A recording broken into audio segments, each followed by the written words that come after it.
भारत मंडपम में विज्ञान एवं प्रौद्योगिकी के हस्तक्षेप से आदिवासी जीवन के रूपांतरण और भाषा, धर्म और संस्कृति के संरक्षण विषय पर एक महत्वपूर्ण सम्मेलन का आयोजन किया गया है। इस सम्मेलन में अरुणाचल प्रदेश के उप मुख्यमंत्री चौना मीन ने हिस्सा लिया है। बता दें, आदिवासी समाज के विकास और सांस्कृतिक संरक्षण को लेकर महत्वपूर्ण विचार उन्होंने साझा किए। दरअसल ये कार्यक्रम विज्ञान और प्रौद्योगिकी विभाग और प्रौद्योगिकी विज्ञान विभाग द्वारा देहरादून स्थित दून संस्कृति स्कूल के ITI के रजत जयंती समारोह के अवसर पर आयोजित किया गया। इस अवसर पर देश के उपराष्ट्रपति CP राधाकृष्णन और साथ ही दिल्ली के उपराज्यपाल तरनजीत सिंह संधू सहित देश भर के कई गणमान्य व्यक्ति, नीति निर्माता और साथ ही विचारक उपस्थित रहे। सभा को संबोधित करते हुए उप मुख्यमंत्री चौना मीन ने भी कहा कि अरुणाचल प्रदेश एक ऐसा राज्य है जहां विकास और परंपरा सामंजस्य के साथ साथ आगे बढ़ रहे हैं।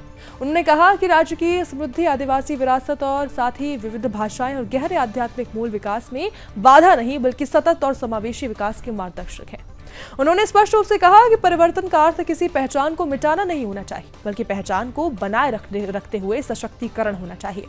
उन्होंने साथ ही ये भी कहा कि विज्ञान और प्रौद्योगिकी को संस्कृति को मजबूत करने में सहायक भूमिका निभानी चाहिए, न कि उसे प्रतिस्थापित करना होगा।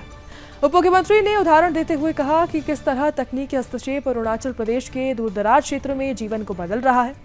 टेली मेडिसिन जैसी जो सेवाएं हैं वो स्वास्थ्य सुविधाओं की कमी को पूरा कर रही हैं। सौर ऊर्जा परियोजनाएं बिजली से वंचित गांवों को रोशनी दे रही हैं और डिजिटल शिक्षा मंच दूरस्थ क्षेत्र के बच्चे जो हैं उनके लिए नए अवसर उपलब्ध करा रहे हैं।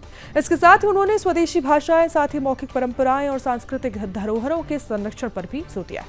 उन्होंने कहा कि लोक परंपराओं के दस्तावेजीकरण, प्राचीन पांडुलिपियों के डिजिटलीकरण और साथ ही स्थानीय शिल्पों को वैश्विक बाजार तक पहुंचाने में तकनीक अहम भूमिका निभा सकती है।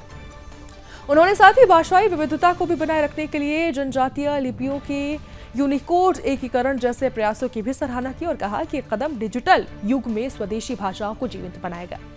ऐसे में इस अवसर पर भारत सरकार के ज्ञान भारतम मिशन जैसी पहलों की भी मौके पर सराहना की गई, जिसका उद्देश्य भारत की हस्तलिखित और पारंपरिक ज्ञान संपदा को संरक्षित और प्रोत्साहित करना है।